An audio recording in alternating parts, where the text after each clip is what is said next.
welcome back to my channel. I hope you're all well. So today's video is my April reading wrap up, and I have to say this month actually turned out to be a really good reading month for me. It wasn't looking too promising at first, and then for some reason I managed to read like another 3 books on top of the sort of 2 books that I'd already read. So I was really proud of myself, and I thought that I would share with you all the books that I read this month, hoping that you guys can get some recommendations from these. Most of these books were quite highly rated actually, apart from one of them, but I will explain that as I get to that book. So I just thought that I would share with you the books that I read. You guys seem to really enjoy my March reading wrap up, so I thought that this could become sort of a monthly thing. I personally love watching these sorts of videos. I get a lot of book recommendations from them. Also, I just want to apologise for the lack of uploading for the past couple of weeks.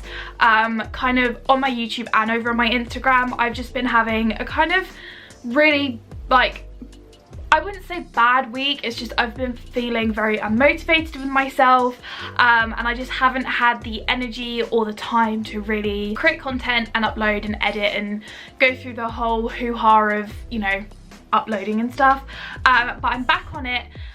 We've just had bank holiday weekend, so today is Tuesday as I'm filming this, and hopefully I can get this uploaded in time.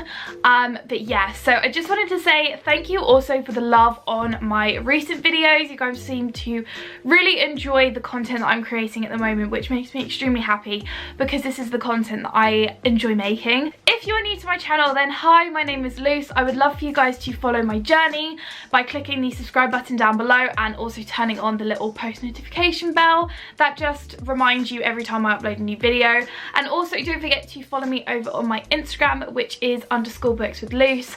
I basically upload pictures of my books, my current reads, book recommendations, reviews, etc. So definitely go check that out if you are interested in seeing a little bit more kind of like in-depth to my books and stuff.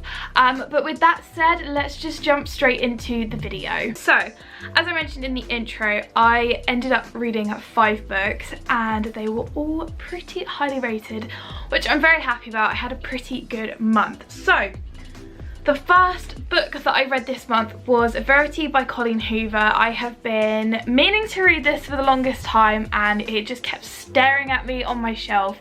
It's one of those books that just stood out to me, and I just needed to read it, and I was not wrong. I really loved it. I can't remember if I rated it. So I rated it 5 stars, which was incredible. It's one of those books that really stuck with me after I read it, and I love those sorts of books. I love books that make me really think about the book afterwards. Like, there's a couple of books on my shelf that I've read and I just, every time I look at them, I can instantly remember like the plot, the setting, the characters, everything, and I love that in a book. So this book is, we follow Lowen Ashley, who is a struggling writer, and one day she gets the offer from Jeremy Crawford, who is the husband of Verity Crawford, who is the well-known writer, who has basically written this really popular book series, and has suddenly fallen ill and can't finish the series. So they are looking for a writer to basically finish the series for her, and they pick Lowen Ashley out, and she gets invited to their home, and she starts going through kind of like, she sort of starts reading all the books, and then she finds out about Verity Crawford, and she starts unraveling some mysterious things about this woman that we still don't know much about, and it's things that not even her husband knows, so it's quite spooky. There are some really harsh topics in this book, which I definitely recommend looking up the sort of trigger warnings before you do read this. As with any Colleen Hoover books, I think a lot of them do come with trigger warnings, and I believe that you should definitely look them up, especially if you are someone that is sensitive to these sort of topics, then I definitely recommend sort of researching them beforehand. But this was so unbelievably well written. I believe this is also Colleen Hoover's first sort of thriller slash mystery, and she, wow, there's just no words. This was a 5-star read for that very reason, and I just think that she blew it out the water, and I'm so incredibly impressed with how when I shut this book, I literally just stared at my ceiling for like 5 minutes. I was like, what the hell did I just read? Also, if you have read this book, are you team manuscript or are you team letter? I am definitely team manuscript, but let me know what team you are on. If you are someone that is getting into thrillers slash mysteries, I would definitely recommend giving this a whirl. I thought that it was going to be a lot creepier than it actually was. Maybe that's because I've already read quite a lot of sort of mystery slash thrillers. They are my favourite genre.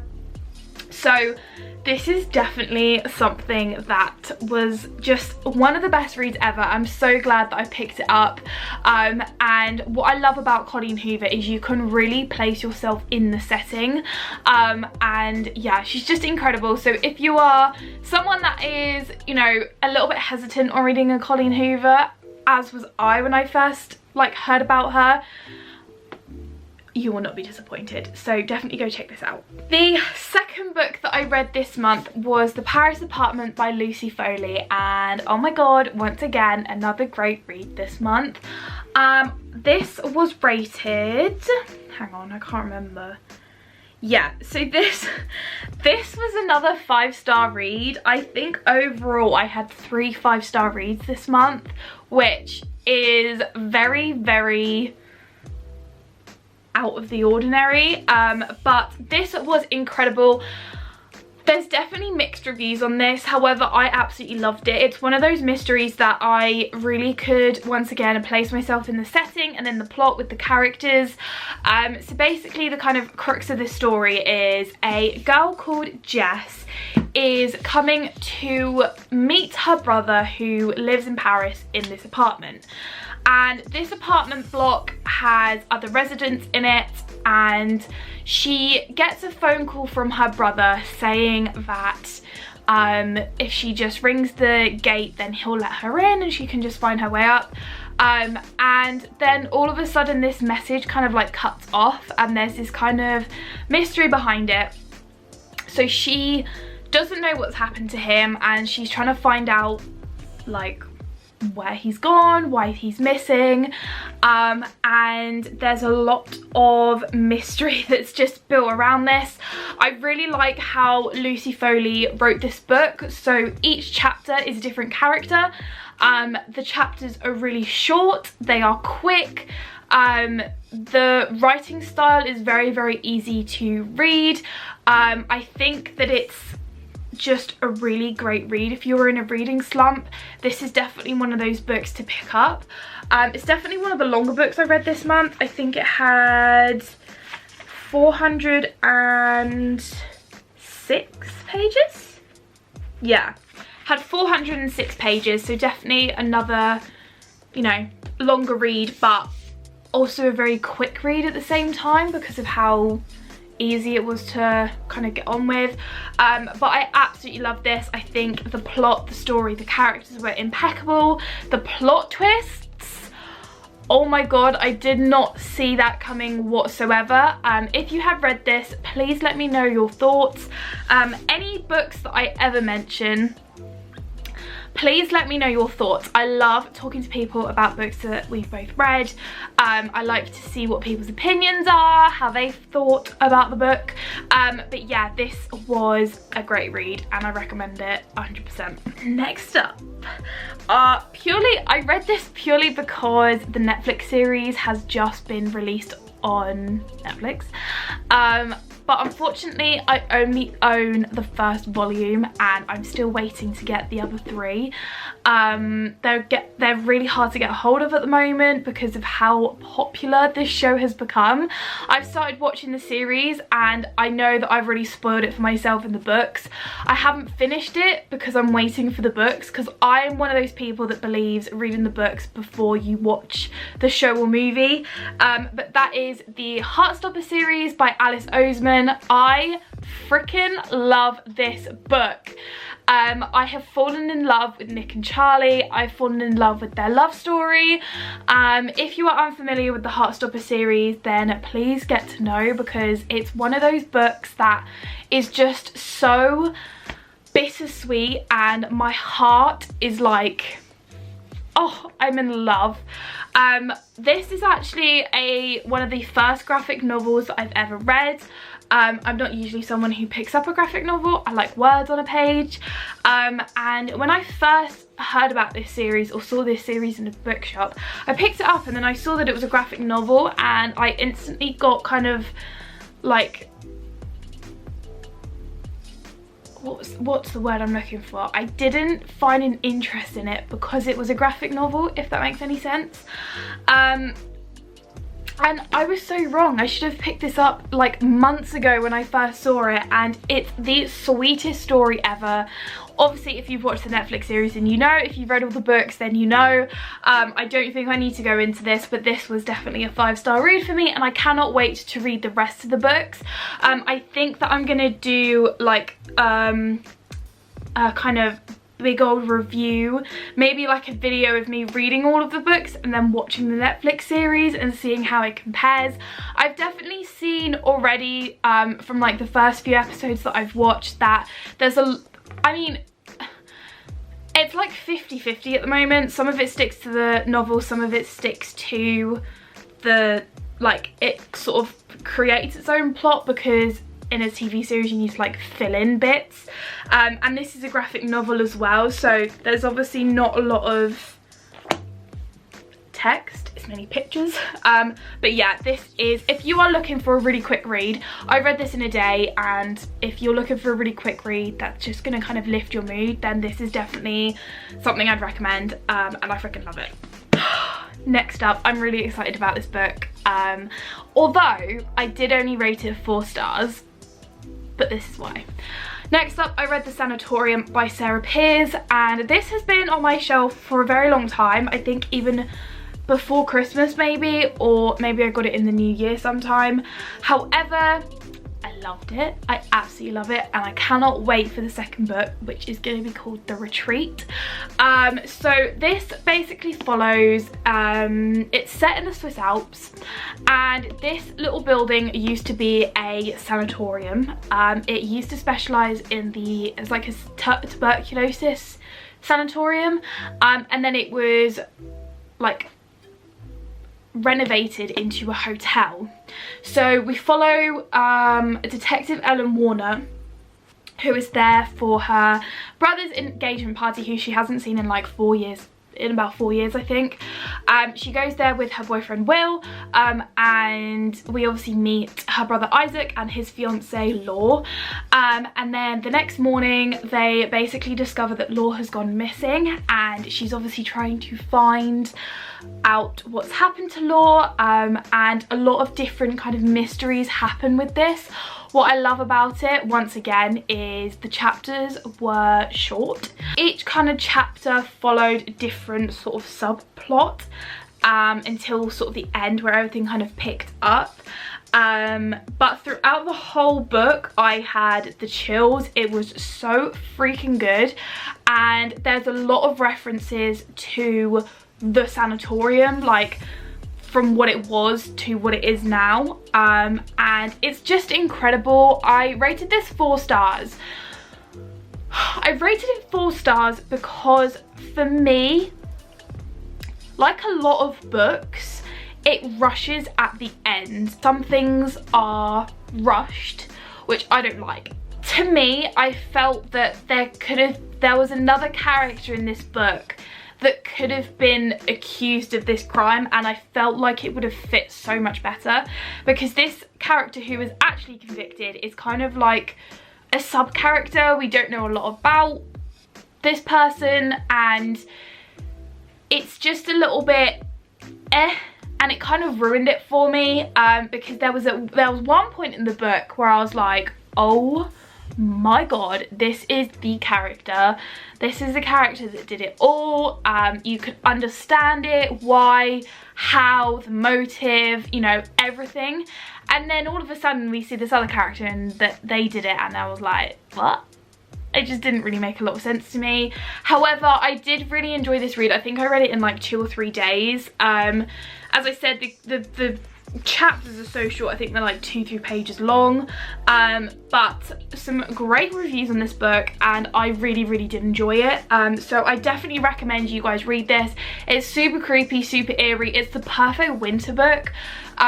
It still feels like freaking winter over here. I don't know why. I don't know when we're actually gonna get a summer, because it is still bloody freezing outside sometimes. So this is a great book and I recommend it to anyone. So I actually finished the Sanatorium on the 29th of April, and I was like, okay, there's this tiny short little book that I've had on my shelf for a really long time, and I was like, okay, this is the perfect way to end my reading month.